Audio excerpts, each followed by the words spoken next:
Hello बच्चों, मेरा नाम है अमन और अमन्स मैथमेटिका के इस नए वीडियो में आप सभी का स्वागत करता हूं। और आज की वीडियो में हम लोग क्लास 7th के जो हमारा सेकंड चैप्टर है उसके ऊपर हम लोग इस वीडियो को स्टार्ट करेंगे, जिस चैप्टर का नाम है फ्रैक्शन। फ्रैक्शन हम लोग पहले भी छोटे क्लासेस में पढ़ चुके हैं, अपने क्लास 4 में, 3rd में, इन सब क्लासेस में हम लोग फ्रैक्शन पढ़ चुके हैं। बट हम लोग को क्लास 7 में फ्रैक्शन का कुछ अगला स्टेप जो है वो हम लोग को पढ़ना है, मतलब फ्रैक्शन को अच्छे तरीके से पूरा समझना है, क्योंकि अगले साल मतलब क्लास 8 से हम लोग का रेशनल नंबर आ जाएगा फ्रैक्शन की जगह पे। तो इसलिए इस साल हम लोग को लास्ट फ्रैक्शन पढ़ना है, तो फ्रैक्शन को अच्छे तरीके से पूरा क्या होता है फ्रैक्शन उसके बारे में समझना है। तो आज के इस वीडियो में मैंने फ्रैक्शन के ऊपर कई सारे सब टॉपिक्स तैयार किए हैं, जो कि बहुत वन वर्ड कह लीजिए कि हैं, बहुत छोटे, वन वर्ड नहीं कहेंगे, वन लाइनर हैं, सारे डेफिनेशंस बहुत छोटे हैं। तो उनको सबसे पहले हम लोग को जल्दी जल्दी समझना है। तो बिना समय को गंवाए हुए आप लोग जल्दी से जल्दी अपनी अपनी कॉपी निकाल लीजिए, पेन निकाल लीजिए और तुरंत से बैठ जाइए, क्योंकि अब मैं वीडियो को स्टार्ट करने जा रहा हूँ। तो चलिए आज के वीडियो को स्टार्ट करते हैं। आज का जो हमारा सबसे पहला तो ये बात करेंगे कि अगर लेसन का नाम जो है हमारा, तो आज हमारा जो लेसन है उसका नाम है फ्रैक्शन। उस लेसन का नाम है फ्रैक्शन। फ्रैक्शन जिसको हम लोग हिंदी में अगर बात करें तो भिन्न के नाम से जानते हैं। हालांकि इसकी कोई ज़रूरत नहीं है, लेकिन फिर भी आप लोग जान लीजिए कि हिंदी में क्या नाम होता है, ठीक है। तो सबसे पहले तो हम लोग को ये जानना है कि फ्रैक्शन होता क्या है।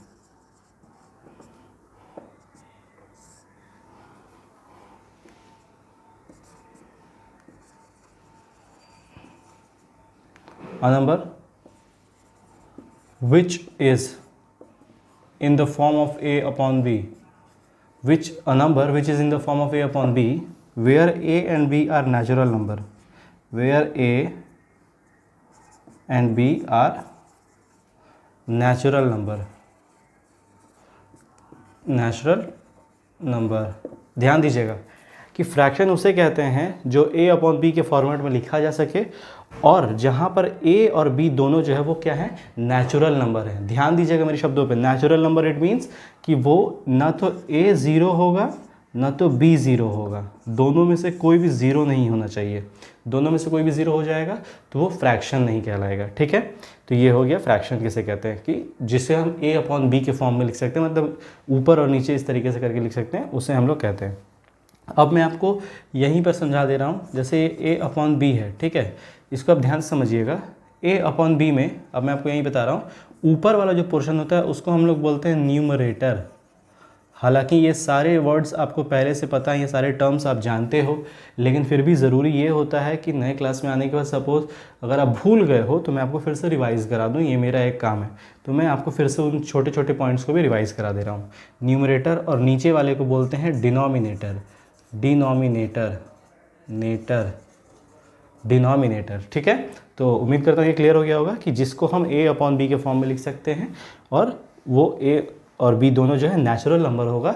ऊपर वाले को न्यूमरेटर, नीचे को डिनोमिनेटर। अब मैं एक बात आपको और बताना चाहता हूँ, जैसे एग्जाम्पल अगर आप ले लें तो एग्जाम्पल ले लें 2/3, 19/21, 3/5। देखिए अगर आप सारे एग्जाम्पल देखेंगे गौर से तो आपको दिखेगा कि सारा एग्जाम्पल जो है numerator upon denominator, numerator upon denominator, numerator upon denominator में ही है, ठीक है। तो अब जो हमारा अगला हेडिंग है वो है कि फ्रैक्शन। हमने ये पढ़ लिया फ्रैक्शन क्या होता है।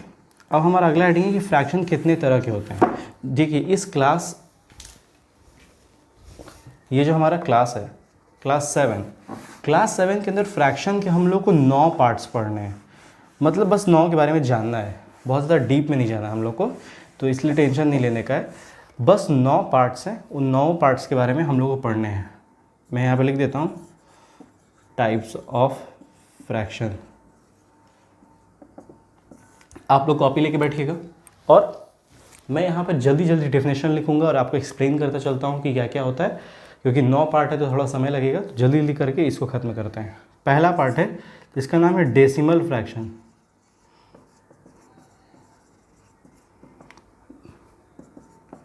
ऑफ फ्रैक्शन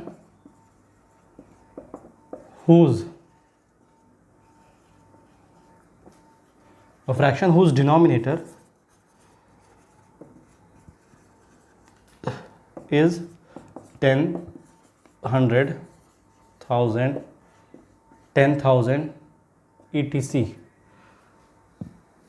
मतलब जिसका डिनोमिनेटर जो है वो इस तरीके से आए, 1 आए और उसके बाद 0 लगा हो, इस तरीके से आए, तो उसको क्या कहते हैं, decimal fraction is called decimal fraction. ठीक है, एक ऐसा फ्रैक्शन जिसका डिनोमिनेटर जो है वो 10 आए, 100 आए, 1000, 10,000, मतलब डिनोमिनेटर में 1 के बाद 0 लगा हो, तो उस टाइप के फ्रैक्शन को कहते हैं हम डेसिमल फ्रैक्शन। अगला जो है हमारा, जो इसके बाद दूसरा है, उसका नाम है वल्गर फ्रैक्शन। जो सेकंड पॉइंट है हमारा, उसका नाम है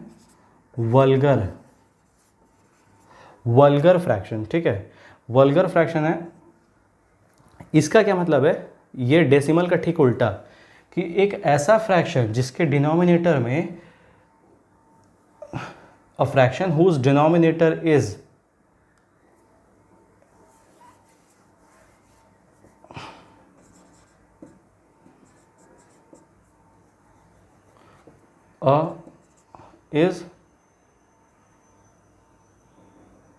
is number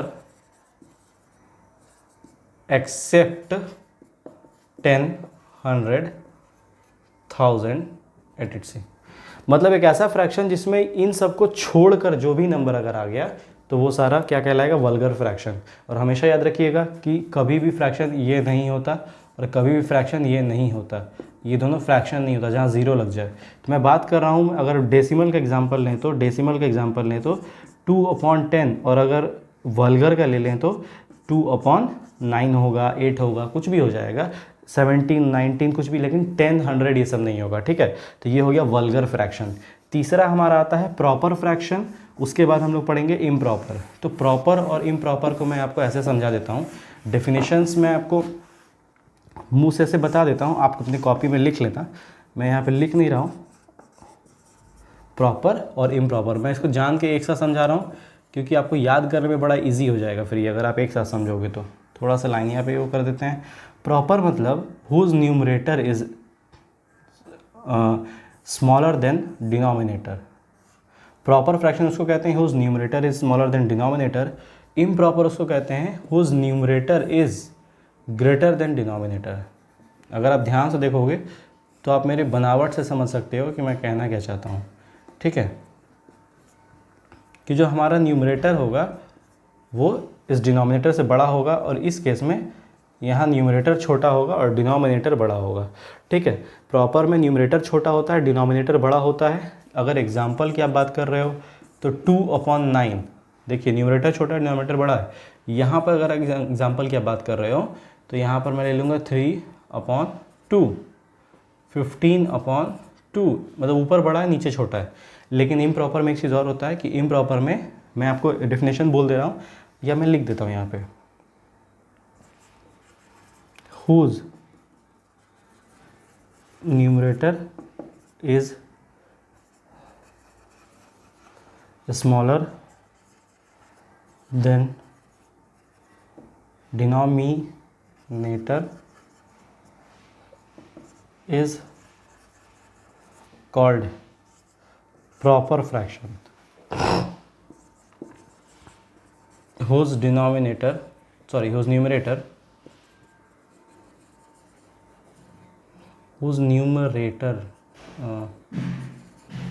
is greater or equal to its denominator is called improper fraction. मतलब आप ध्यान से देखिएगा कि मैंने यहाँ पे आपको बताया कि न्यूमरेटर और डिनोमिनेटर, देखिए न्यूमरेटर बड़ा होता है, डिनोमिनेटर छोटा होता है। और यहीं पर एक चीज़ और होता है कि न्यूमरेटर और डिनोमिनेटर दोनों सेम भी होते हैं। मतलब अगर आपका 5/5 आ रहा है तो ये भी आपका इम्प्रॉपर में ही मनाएगा। मतलब जब ऊपर नीचे दोनों सेम होते हैं तो उसको इम्प्रॉपर में मानते हैं। ध्यान से देख लीजिएगा, फिर से मैं आपको रिवाइज करा दे रहा हूँ जल्दी से, कि प्रॉपर फ्रैक्शन मतलब जिसमें न्यूमरेटर छोटा होता है, डिनोमिनेटर बड़ा होता है। इम्प्रॉपर मतलब जिसमें न्यूमरेटर बड़ा होता है और डिनोमिनेटर छोटा होता है, या फिर दोनों बराबर होते हैं, तो उसको इम्प्रॉपर फ्रैक्शन कहते हैं। ठीक है, अपने अगले हेडिंग की ओर चलते हैं। अगला हेडिंग जो है हमारा वो है मिक्स्ड फ्रैक्शन किसे कहते हैं। मिक्स्ड फ्रैक्शन किसे कहते हैं?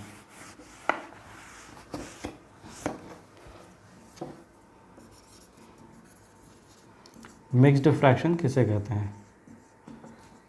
मैं आपको यहाँ पे वो समझा दे रहा हूँ one whole plus one fraction के मिलने से बनता है मिक्स्ड फ्रैक्शन। मतलब सिंपल सा मैं बता दे रहा हूँ कि आपने कभी ऐसा नंबर देखा है ना, ये कहलाता है मिक्स्ड फ्रैक्शन। ये वाला पार्ट होता है होल वाला पार्ट और ये पार्ट होता है फ्रैक्शनल पार्ट। अब कई बार ऐसा आता है कि इस मिक्स्ड फ्रैक्शन को इम्प्रॉपर में चेंज करना होता है। तो इसको कैसे करते हैं मैं एक बार यहाँ पे बता भी दे रहा हूँ। मिक्स है उसको इम्प्रॉपर में चेंज करना है। इम्प्रॉपर जब हम लोग पढ़े कि जिसमें न्यूमरेटर बड़ा होता है डिनोमिनेटर छोटा होता है, तो उसमें करते क्या है, ये जो नंबर होता है इसको इससे मल्टीप्लाई करते हैं, 4 इंटू 2 करते हैं और इसको इससे प्लस करते हैं। मतलब ये इधर से जाएगा तो इधर मल्टीप्लाई होता है, ये इधर आएगा तो इससे प्लस हो जाएगा +3। और नीचे जो ये नंबर डिनोमिनेटर में होता है यही लिख देते हैं यहाँ पे 4 टू द 8 + 3 11/4। देखिए ये कन्वर्ट हो गया इम्प्रॉपर में और ये यहाँ पे था मिक्स में, तो मिक्स से इम्प्रॉपर में ये कन्वर्ट हो गया। इस तरीके से इसको मिक्स से इम्प्रॉपर में कन्वर्ट करते हैं। अब कभी इम्प्रॉपर से मिक्स में लाना होगा तो सिंपली यहाँ से अगर इसमें आना होगा आपको तो क्या करोगे आप, डिवाइड कर दोगे, इसको डिवाइड करोगे 2 बार में 8 आएगा 3। तो जो रिमाइंडर होता है उसको आप सबसे ऊपर लिखते हो, क्वोशेंट को होल नंबर की जगह पे लिखते हो जो यहाँ पे था, और जो डिविज़र होता है उसको नीचे लिखते हो। अब आप देखो कि ये दोनों आंसर सेम है, ये दोनों बिल्कुल सेम है। तो इस तरीके से मिक्स से इम्प्रॉपर में और इम्प्रॉपर से मिक्स में चेंज करना भी मैंने आपको बता दिया।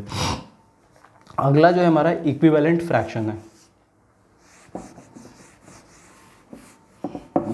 देखिए एक ऐसा फ्रैक्शन, मतलब कोई भी ऐसा फ्रैक्शन, आप किसी भी दुनिया में फ्रैक्शन को ले लो, इक्विवेलेंट किसी भी फ्रैक्शन में if you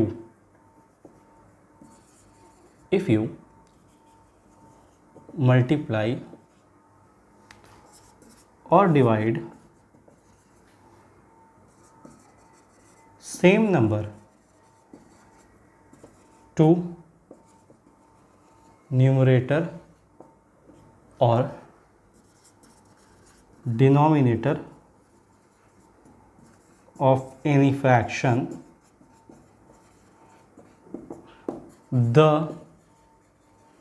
result is called equivalent fraction. मतलब कोई भी आप एक फ्रैक्शन ले लो, मैंने ले लिया 2/3, इसके न्यूमरेटर में और डिनोमिनेटर में दोनों में किसी एक ही नंबर का अगर आप मल्टीप्लाई करते हो, मतलब सपोज़ मैंने यहाँ 7 का किया तो सेम 7 कहीं नीचे भी करेंगे, उसके बाद जो आंसर आता है यही आंसर इसका जो है इक्विवेलेंट कहलाता है। ये इसका इक्विवेलेंट है और ये इसका इक्विवेलेंट, दोनों एक दूसरे के रिश्तेदार कह लो, आप रिश्तेदार वर्ड यूज़ कर सकते हो यहाँ पर रिलेटिव, तो आपको समझ में आ जाएगा कि ये इसका रिलेटिव है और ये इसका, दोनों एक दूसरे के रिलेटिव हैं, ठीक है। तो ये इसका इक्विवेलेंट हो गया और ये इसका इक्विवेलेंट हो गया। उसी तरीके से कोई और एग्जांपल अगर आप ले लो, बड़ा से बड़ा नंबर भी ले लो, मैं आपको छोटा यहाँ पर एग्जांपल के दौर में आपको छोटा बताता हूँ, तो ये मत सोचना कि बड़े नंबर भी ये अप्लाई नहीं होगा, सब पे हो सकता है। मैं एक बड़ा नंबर भी ले लेता हूँ आपके लिए कि 21/15 है, उसमें अगर आप ऊपर और नीचे में सेम नंबर का मल्टीप्लाई करो, सपोज़ करो कि मैं ले लेता हूँ 4 का करता हूँ, ठीक है, तो ऊपर में आएगा 84, नीचे में आएगा 60, ये दोनों एक दूसरे के इक्विवेलेंट हो गए, ठीक है। इस तरीके से ये हो गया इक्विवेलेंट फ्रैक्शन कि ये इसका इक्विवेलेंट हो गया और ये इसका इक्विवेलेंट हो गया, इस तरीके से दोनों एक दूसरे के रिलेटिव कहलाएंगे, ठीक है। ये हो गया इक्विवेलेंट फ्रैक्शन। अगला जो है हमारा वो है लाइक फ्रैक्शन और अनलाइक फ्रैक्शन। दोनों को वैसे ही मैं इम्प्रॉपर की तरह एक साथ समझाता हूँ ताकि आपको दोनों को समझ में आए क्लियरली। लाइक और unlike, like fraction, unlike fraction. Like में if denominators of fractions are same, it is called like fraction, ठीक है। if denominators of fractions are different, it is called unlike fraction मतलब क्या कि अगर आपको यहाँ पे इस तरीके से करके दे दिया गया है, आप गौर करो कि अलग अलग फ्रैक्शंस हैं लेकिन सबके डिनोमिनेटर सेम है, तो उसको लाइक फ्रैक्शन कहेंगे। और अगर वही चीज़ आपको ऐसे करके दे दिया जाए, सबके अलग अलग डिनोमिनेटर्स हैं, तो वो हो गया अनलाइक फ्रैक्शन। ठीक है, तो ये क्लियर हो गया कि लाइक फ्रैक्शन किसे कहते हैं, अनलाइक फ्रैक्शन किसे कहते हैं। कि जिनके डिनोमिनेटर्स बहुत सारे फ्रैक्शंस के जब सेम होते हैं, एक फ्रैक्शन की यहाँ बात नहीं की जा रही है, यहाँ जब बहुत सारे फ्रैक्शन होते हैं और सबके डिनोमिनेटर सेम होते हैं तो उन सबको लाइक फ्रैक्शंस कहा जाता है। और जब यहाँ ऐसा केस आता है जिसमें अलग अलग होते हैं, उसको अनलाइक कहा जाता है। अंतिम फ्रैक्शन का ये 8 हेडिंग हमने कंप्लीट कर लिया। 9वां और अंतिम जो फ्रैक्शन का पार्ट है उसका नाम है इररेड्यूसिबल fraction.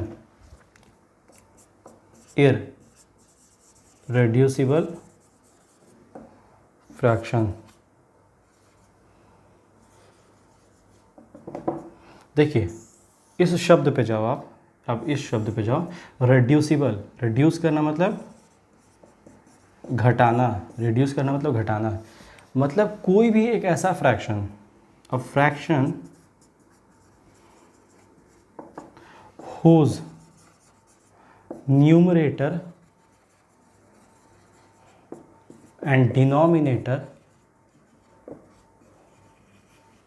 has only one factor is called irreducible fraction। अब मैं आपको यहाँ पे क्लियर कर दे रहा हूँ, ये थोड़ा सा एक मतलब कि डेफिनेशन के शब्द हो गया तो थोड़ा शायद क्लियर ना हो। जो फ्रैक्शन के न्यूमरेटर और डिनोमिनेटर दोनों का जो फैक्टर है वो सिर्फ एक हो, उसको हम कहते हैं इररेड्यूसिबल। अब मैं बता रहा हूँ आपको कैसे। मतलब सिंपली आप ये समझो कि फ्रैक्शन ये है, इसको हम लोग काट सकते हैं, कट गया 1 और 3, मतलब 2 के टेबल में दोनों आ रहा था। अब ये जो है, ये दोनों आप देखो किसी भी टेबल में ये दोनों आ रहा है, ये दोनों किसी के टेबल में नहीं आ रहा है, तो यही चीज़ कहलाएगा इररेड्यूसिबल। और ये जो चीज़ रिड्यूस हो गया इसको कहते हैं रिड्यूसिबल फ्रैक्शन। मतलब जो रिड्यूस होने लायक है, जो कटने लायक है, उसको कहते हैं रिड्यूसिबल फ्रैक्शन। और इररेड्यूसिबल जिसको हम लोग काट नहीं सकते, जो कह लो कि खुद से ही पहले ही वो लोएस्ट टर्म में है, तो इसको हम ये भी कह सकते हैं कि लोएस्ट टर्म में है जो चीज़, मतलब लोएस्ट मतलब कि उसके बाद अब वो कट नहीं सकता, तो उसको लोएस्ट टर्म कहते हैं। तो जो खुद से ही लोएस्ट टर्म में वो ये हो गया, और इसको हमने लोएस्ट टर्म में काट के किया है। तो यही अंतर है रिड्यूसिबल में और इररेड्यूसिबल में। रिड्यूसिबल मतलब जो कट सकता है ऊपर नीचे, किसी एक ही नंबर में दोनों के टेबल अगर आ रहे हैं दोनों, तो अगला जो है हमारा वो है, अब ये तो हमने पढ़ लिया पूरा कि मान लीजिए कि ये मतलब क्या होता है, किस तरीके से ये पूरा फ्रैक्शन, कौन कौन से कितने पार्ट्स होते हैं फ्रैक्शन के। अब हम लोग को ये पढ़ना है कि अगर हम लोग को फ्रैक्शन दे दिया गया, अनलाइक फ्रैक्शन दे दिया गया, अनलाइक को चेंज करना है लाइक में, कैसे करेंगे। मतलब सपोज़ करिए हमको यहाँ पे ये करके दे दिया गया है और हमको इसमें चेंज करना है, तो कैसे करेंगे। अब मैं जो मेथड आपको बताने जा रहा हूँ, मैं उसके ऊपर 2 मिनट के लिए कुछ बताना चाहूँगा आपको, पहले आप ध्यान से सुनिएगा। देखिए आपके घर में, आपके घर नहीं, आप अपने क्लास में समझ लो, लड़के हैं ABCDEF, टोटल इतने लड़के हैं। मैंने पहले बोला कि मुझे ये बताओ कि AB में बड़ा कौन है। ठीक है, ध्यान से समझते चलिएगा। मेरा पहला क्वेश्चन ये था। दूसरा क्वेश्चन मेरा ये था कि मुझे ये बताइए कि ABC में सबसे छोटा कौन सा है। ठीक है, तीसरा क्वेश्चन मेरा ये है कि मुझे ये बताइए कि इन सबको असेंडिंग ऑर्डर में लिखिए, और चौथा है कि डिसेंडिंग ऑर्डर में लिखिए, उम्र वेट के हिसाब से, अकॉर्डिंग टू देयर वेट, क्योंकि एक ही क्लास के हैं तो उम्र तो सेम ही होगा, वेट अलग अलग होगा। तो पहला था कि दोनों में वेट किसका भारी है, इसमें किसका कम है, सबसे कम है, इसमें असेंडिंग, इसमें डिसेंडिंग। अगर आप ध्यान से देखेंगे तो आपको ये पता चलेगा कि इन चारों केसेस में, चाहे 2 का निकालें, चाहे 3 का निकालें, चाहे सबको असेंडिंग डिसेंडिंग में करें, हर केस में हमको हर एक का ये पता करना होगा कि सबसे छोटा कौन है, सबसे बड़ा कौन है, उससे बड़ा कौन है, उससे बड़ा कौन है। तो मतलब हर चीज़ में हमको एक ही मेथड अप्लाई करना है कि कंपेयर करना है, जिस शब्द को हम कहते हैं कंपेयर करना। बड़ा छोटा बताना, कौन सा बड़ा है कौन सा छोटा है वो बताना। तो यहाँ पर भी हम वही कंपेयर कर रहे हैं। तो अब मैं आपको जो मेथड बताने जा रहा हूँ वो इन तरह के 4-5 क्वेश्चंस पे अप्लाई होता है इस पूरे चैप्टर में। इस मेथड को आप किसी भी इस तरह के जो क्वेश्चन है जिसमें कि आपको बताना है बड़ा कौन है, असेंडिंग ऑर्डर में रखना है, डिसेंडिंग में, असेंडिंग डिसेंडिंग में रखना भी तो बड़ा छोटा ही निकालना होता है ना। आप असेंडिंग में कब रखते हो, जब आपको पता होता है कि सबसे छोटा कौन है, फिर सबसे बड़ा कौन है, फिर बीच बीच में कौन है, मतलब सबसे छोटा, उससे बड़ा, उससे बड़ा, उससे बड़ा, उससे बड़ा। तो ये आप बताते हो कि कौन कौन सा बड़ा चलते जा रहा है, तो ये बड़ा छोटा ही बताते हो, मतलब आप कंपेयर करते हो। तो ये अब मैं जो मेथड आपको बताने जा रहा हूँ, अनलाइक फ्रैक्शंस जो होते हैं। अब देखिए लाइक अगर होंगे, लाइक मतलब क्या कि आपके पास ये फ्रैक्शन दिया गया है, ठीक है, आप इसे बता नहीं लोगे तुरंत से कि बड़ा कौन सा है। अरे भाई दोनों का डिनोमिनेटर सेम है तो ऑब्वियसली बड़ा ये वाला है। लाइक फ्रैक्शन में तो इजीली आपने बता लिया, पर आपको इतना आसान आने वाला है नहीं पेपर में या बुक में आपके। आपको आएगा क्या कि अनलाइक फ्रैक्शन दिया रहेगा, अनलाइक में कहेगा बताइए बड़ा छोटा कौन सा है, या असेंडिंग डिसेंडिंग में कन्वर्ट करिए इसको, तो आपको उसको करना होगा। तो मेन टास्क आपके लिए ये है और अब हम लोग को वही सीखना है। तो मैं आप लोगों को ये बता देना चाहता हूँ कि अगले 2-4 हेडिंग ऐसे होंगे जिनको मैं सेम मेथड पे करता चलूँगा। मैं बहुत ज़्यादा उस पर नहीं चाहूँगा, पहली बार मैं अच्छे से समझा देता हूँ आपको, उसके बाद मैं शॉर्ट में आपको समझाते चलूँगा। 2-3 हेडिंग्स ऐसे आपको मिलेंगे जिसमें असेंडिंग डिसेंडिंग बड़ा छोटा बताना ये सब होगा और सेम मेथड से सारे के सारे लगेंगे, ठीक है। तो चलिए स्टार्ट करते हैं। तो सपोज़ करिए कि हमको एक नंबर दिया गया है, नंबर क्या लूँ मैं, नंबर ले लेता हूँ मैं 3/5 और 5/8। अब आप इसमें ये कह लीजिए कि मुझे इसमें बड़ा बताना है, बड़ा बताना है। 2-4 और होता तो असेंडिंग डिसेंडिंग में करते या कितना भी कुछ होता। तो आप ये याद रखिएगा जो मैं आप बताने जा रहा हूँ कि 2 हो 4 हो कितना भी हो, सबसे पहले उसके डिनोमिनेटर्स का हम एलसीएम ले लेते हैं। जब हम एलसीएम ले लेंगे तो हमको बहुत सारी चीज़ें क्लियर हो जाएंगी, ठीक है। सबसे पहले हम क्या करेंगे, एलसीएम ले लेंगे।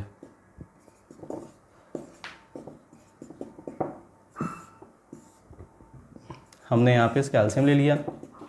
एलसीएम जब हम निकालेंगे तो हमारा एलसीएम आएगा 2 दूनी 4, 4 दूनी 8, 8 पंजे 40, 40 हमारा एलसीएम कितना आ गया 40। अब हमको इसमें इसको हम मेरा मेन काम क्या था, अनलाइक से लाइक में करने का मतलब क्या, मेन उद्देश्य क्या है कि उनके डिनोमिनेटर को सेम करना। अब बस हमको उसी पे काम करना है। इस सारे फ्रैक्शन को आप ऐसे लिख लेंगे साइड में, अपने कॉपी के साइड में ऐसे लिख लेंगे। अब आप इसको देखेंगे ध्यान से, अनलाइक है, आपको इसका एक इक्विवेलेंट फ्रैक्शन बनाना है। यहाँ पे इक्विवेलेंट मतलब ऊपर नीचे दोनों में सेम नंबर का मल्टीप्लाई करके, याद होगा अगर आपको तो कि सेम नंबर का ऊपर नीचे मल्टीप्लाई करना है और इक्विवेलेंट फ्रैक्शन बनाना है जिस फ्रैक्शन का डिनोमिनेटर आपका एलसीएम होना चाहिए। दोनों केसेस में यही करना है। अब आप देखो दोनों का डिनोमिनेटर सेम हो गया ना, मतलब ये लाइक बनने की कगार पे है। अगर ये बन गया तो दोनों लाइक फ्रैक्शन हो जाएगा, मतलब डिनोमिनेटर सेम हो जाएगा और हम तुरंत बता पाएंगे कि कौन सा बड़ा है कौन सा छोटा है। तो बस अब हमको यही काम करना है। तो अब आप बताइए कि 5 में ऐसा क्या मल्टीप्लाई करें कि 40 आए, 8 को कर देंगे। वही जो नंबर नीचे आप मल्टीप्लाई करेंगे वही ऊपर भी करेंगे, क्योंकि मैंने क्या बताया इक्विवेलेंट बनाना है आपको।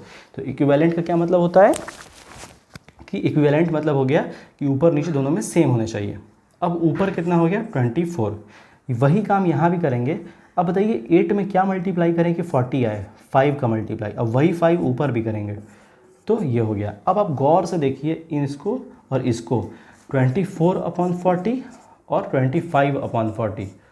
अब आप खुद से देख के बता सकते हो दोनों में बड़ा कौन सा है। ऑब्वियसली ये बड़ा है कि नहीं, ऑब्वियसली ये बड़ा है। बस काम ख़त्म हमारा कि हमारा ये वाला जो पोर्शन है वो बड़ा है, इसलिए हमने बोल दिया कि ये ग्रेटर है। अब मैं आपको एग्जांपल दे रहा हूँ। सपोज़ करिए यहीं पर कुछ ऐसे नंबर्स और होते हैं। ये तो एक क्वेश्चन हो गया आपको, ये एक क्वेश्चन आपको समझ में आ गया ना कि 2 नंबर रहेगा तो उसमें बड़ा छोटा कैसे बताएंगे। अब मैं तीसरा एक ले लेता हूँ, एक ऐसा, इन तीनों में आपको बताना है। अगर आप कंपेयर करना है, मान लीजिए आप कंपेयर ही कर रहे हो, बता रहे हो उसमें बड़ा सबसे बड़ा कौन है, सबसे छोटा कौन है, फिर बीच में कौन है, तो आपको कुछ नहीं करना था। यहाँ पे आप इसका भी एलसीएम ले लोगे। अब तो यहाँ पर जब आप लोगे तो आपको दिखेगा 2 के टेबल में गया 1, ये हो गया इनका ख़त्म। तो इसका भी एलसीएम वही आएगा। तो अब आप क्या करते, इस तीसरे वाले को भी आप यहीं पे लिख लेते और तीसरे वाले में भी डिनोमिनेटर में क्या ऐसा मल्टीप्लाई करते कि एलसीएम के बराबर आता है। तो तीसरे वाले का डिनोमिनेटर में हम 10 का करते, ऊपर ये हो जाता है 70, 70/40, 70/40 40। तो अब बताओ इस केस में, अब बताओ कि सबसे बड़ा कौन सा है। अब सबसे बड़ा कौन सा हो गया, अब सबसे बड़ा ये वाला हो गया। सबसे छोटा कौन सा हो गया, ये वाला हो गया। सबसे छोटा, सबसे बड़ा, और ये हो गया मिडिल में। इस तरीके से हम लोग को ये क्लियर हो गया कि कौन सा सबसे बड़ा है, कौन सा सबसे छोटा है। एक बात का हमेशा याद रखिएगा कि ये हमारा आंसर नहीं होता है, हमारा आंसर ये होता है। जिस शक्ल में क्वेश्चन पूछा जाता है उसी शक्ल में आंसर भी दिया जाता है। तो जब हम ये आंसर निकाल लेंगे, हमको पता चल जाएगा कि हाँ सबसे बड़ा ये है 70/40। तो ये देखेंगे कि 70/40 आया कहाँ से है, 7/4 से आया है। तो 7/4 सबसे बड़ा है। उसके बाद कौन सा है, 25/40, 5/8 उससे छोटा है। सबसे छोटा है 3/5। तो ये हमारा होता है मेन आंसर। इस तरीके से आंसर लिखते हैं, ठीक है। तो इस बात को हमेशा याद रखिएगा कि आंसर जो है ऐसे लिखा जाता है, इस तरीके से आंसर नहीं लिखा जाता। ये बस हमको खुद को समझने के लिए होता है, यहीं पर देख के हम समझ सकते हैं। इसको लिख के ऐसे नहीं करना है आपको, यहाँ पे ये लिखना नहीं है, मैं दिखा दे रहा हूँ आपको ये यहाँ पे लिखना नहीं है, ठीक है। आपको ये समझ लेना है ऐसे ही कि हाँ इसमें ऐसे ऐसे किया जाएगा। तो ये हो गया क्लियर कि आपको 2 नंबर रहे, 2 फ्रैक्शंस रहें, उसमें बड़ा छोटा बताना हो, या 2 से ज़्यादा रहें, 3 रहें, 4 रहें, 5, 6, 10 भी रहें, तो भी आपको सेम मेथड को अप्लाई करना है। मैं कहता हूँ आप मेरे को एक बात बताओ, अगर आप गौर करो तो ये मैंने डिसेंडिंग ऑर्डर में लिखा है अभी। मैं इसी को पलट देता हूँ, ठीक है, मैं इसी को पलट देता हूँ। अब बताओ असेंडिंग ऑर्डर में हो गया। मतलब हमारे एक ही मेथड पे मैंने 4 क्वेश्चन करके आपको दिखा दिया, सिर्फ एक मेथड पे करना है। तो कोई कंफ्यूजन नहीं है, बिल्कुल सेम है। एक मेथड पे चुपचाप करते चलना सारे क्वेश्चंस। अभी मैं इस लेसन का एक्सरसाइज जब सॉल्व करूंगा और ढेर सारे क्वेश्चंस मैं इसे एक्सरसाइज वाइज करूंगा, रिलेटेड बताता चलूँगा, तो आप लोगों को और ज़्यादा क्लियर होता चलेगा, ठीक है। तो ये इसको आप नोट डाउन एक बार कर लो।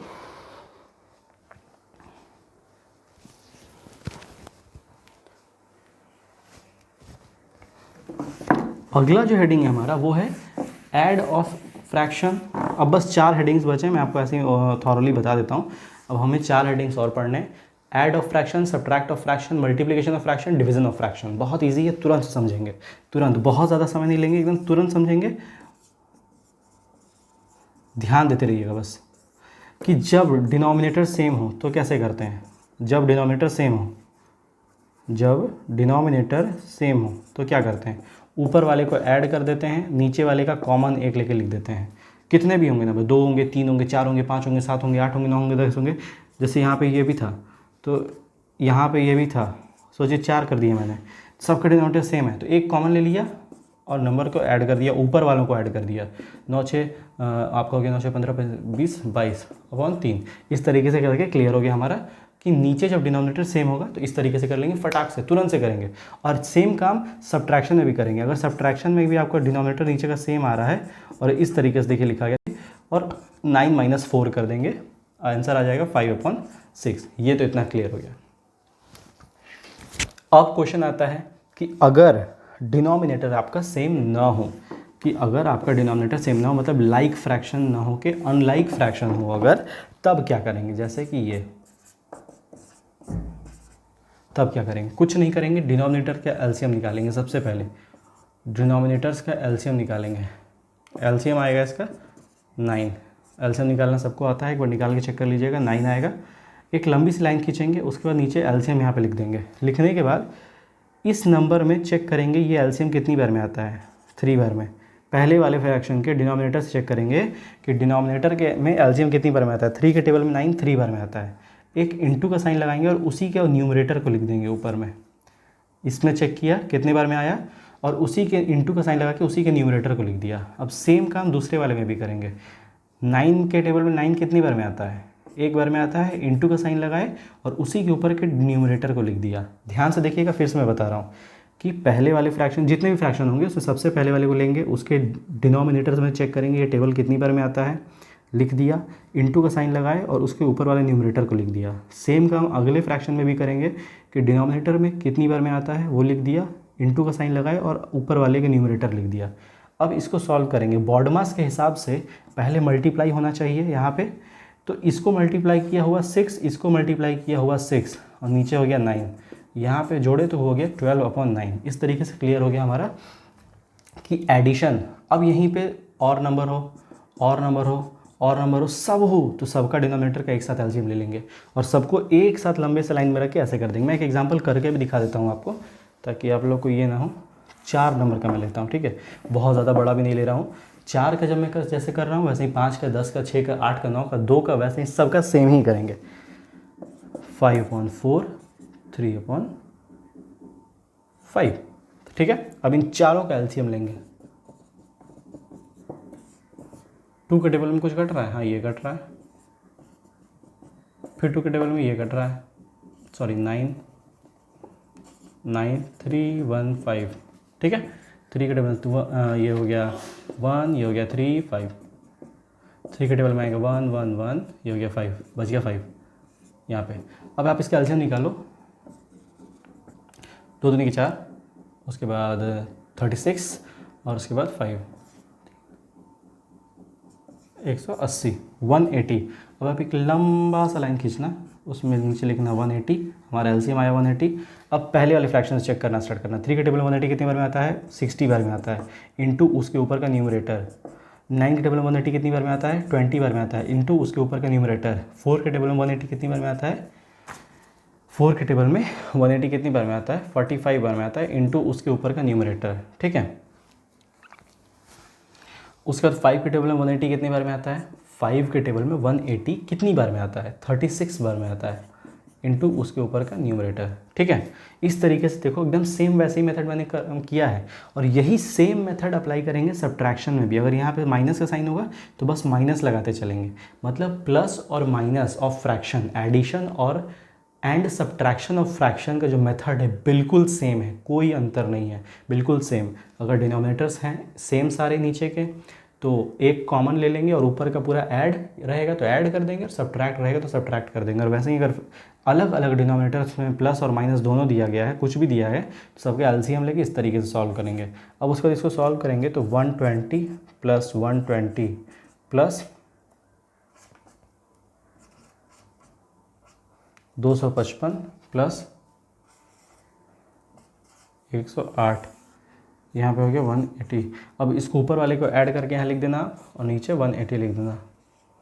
ऊपर वाले को ऐड करेंगे तो इसका आएगा 120, फिर 120, 255, 108,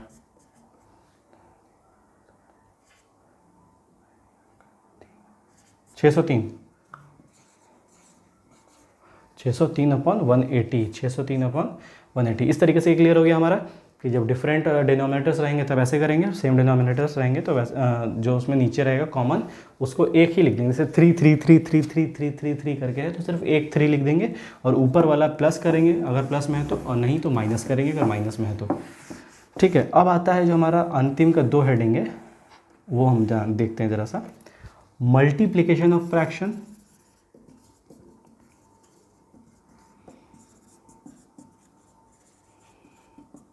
ठीक है। इसमें हमको 3 चीज़ से पढ़ना है। इसमें कई बार ऐसा साइन लगेगा, कई बार ये लगा रहेगा, कई बार ये लगेगा। इन तीनों को देखना है, ध्यान से देखिएगा। तीनों का मतलब एक ही होता है, तीनों का मतलब मल्टीप्लाई होता है। आपको क्वेश्चन सपोज दिया गया है, सपोज करो कि आपको क्वेश्चन दिया गया है 9/12। आप क्या करोगे, इसको सबसे पहले इम्प्रॉपर में चेंज करो। मैंने कैसे करना बताया था, 8 × 9 करेंगे, इसको इससे इंटू करेंगे, इससे प्लस करेंगे, ये हो गया। बाई का मतलब होता है मल्टीप्लाई, ऑफ का भी मतलब मल्टीप्लाई ही होता है। तो आप इसको पहले लिख वो कर लो, 8 और 9 72 प्लस 75 3 75। 8 के टेबल से तो कटेगा नहीं, 2 के टेबल से काटें, 6 बार में, 4 बार में, 3 बार में, 2 बार में।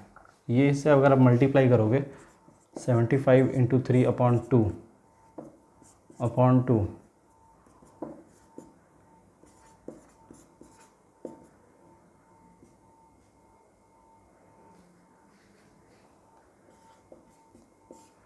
112.5 आया, ठीक है। ये आंसर आ गया हमारा। तो इस तरीके से क्लियर हो गया। अगर बाय रहेगा तो भी यही करेंगे, मल्टीप्लाई करेंगे, और बाय की जगह अगर मान लीजिए ऑफ रहता तो भी यही मल्टीप्लाई का साइन ही लगाते, ठीक है। तो मल्टीप्लाई में बिल्कुल क्लियर होता है कि अगर A/B इंटू C/D है तो A/C करते हैं, सामने सामने मल्टीप्लाई होता है, और B × D करते हैं, और जो आंसर आता है बाद में अगर इसमें कोई कट रहा है दोनों एक दूसरे से, एक किसी टेबल से, तो उसको काट देते हैं। तो ये हो गया मल्टीप्लिकेशन, कि सामने सामने मल्टीप्लाई कर देंगे और उसके बाद जो आंसर आएगा उसको रिड्यूस कर देंगे, काट देंगे, तो हो गया। उम्मीद करता हूँ आपको समझ में आ रहा होगा। और अगर आपको लगता है कि किसी भी वीडियो में कि मैं बहुत ज़्यादा जल्दी आपको समझा रहा हूँ, बहुत ज़्यादा मतलब फास्ट में समझाने की मेरा जो स्पीड है बहुत ज़्यादा तेज़ है, आपको समझ नहीं आ रहा, थोड़ा स्लो होना चाहिए मुझे, तो मुझे प्लीज़ कमेंट बॉक्स में आप बताएं, तो मैं वीडियो को 2 पार्ट में बनाया करूँगा। क्योंकि देखिए होता है क्या है कि वीडियो को एक लंबा लेंथ का भी मैं नहीं बनाना चाहता हूँ कि जिससे कि आप लोग खुद भी बोर हो जाओ देख देख के उसको, यार कितना है, ख़त्म ही नहीं हो रहा है। मैं चाहता हूँ कि शॉर्ट वीडियो बने जिससे कि आप लोगों को कम से कम समय में अच्छा से अच्छा नॉलेज गेन हो पाए। तो आप लोग मुझे बताना, अगर मुझे आपको लगता है स्पीड फास्ट है तो मैं आप लोग को क्या करूँगा कि वीडियो को 2 पार्ट में बना के दूंगा, तो आपको ज़्यादा मज़ा आएगा पढ़ने में भी, ठीक है। और वीडियो को अपने दोस्तों में शेयर करना ना भूलें, क्योंकि मैं बार बार कहता हूँ वीडियो को आप जितना ज़्यादा से ज़्यादा शेयर करोगे आपके लिए भी उतना फ़ायदा होगा। कहा नहीं जाता है कि नॉलेज को शेयर करने से ज़्यादा बढ़ता है। तो जितना ज्ञान है आपके पास, आप चाहते हो कि आपके पास और ज्ञान बढ़े, तो आप वीडियो को ज़्यादा से ज़्यादा शेयर करो ताकि आपके दोस्त देखें वीडियो को, तो आपसे डिस्कस करें और उससे आपका नॉलेज और ज़्यादा बढ़ेगा, ठीक है। अगला और लास्ट हेडिंग जो इस लेसन का मैंने लिखना है वो है division of fraction. Division of fraction.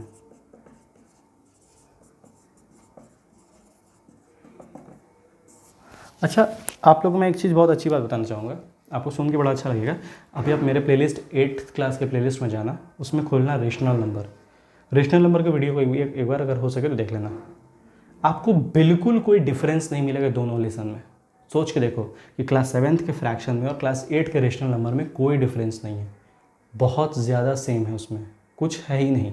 यही सब सेम टॉपिक उसी लेवल का भी उस क्लास में भी पढ़ना है और उसी लेवल का इस क्लास में भी पढ़ना है। तो आप लोग कोशिश करिएगा ज़्यादा से ज़्यादा दोनों वीडियोज़ को देखिएगा, तो आपको बहुत ज़्यादा माइंड जो है क्लियर हो जाएगा। अब अगर मैं इसका एक एग्जाम्पल ले लेता हूँ,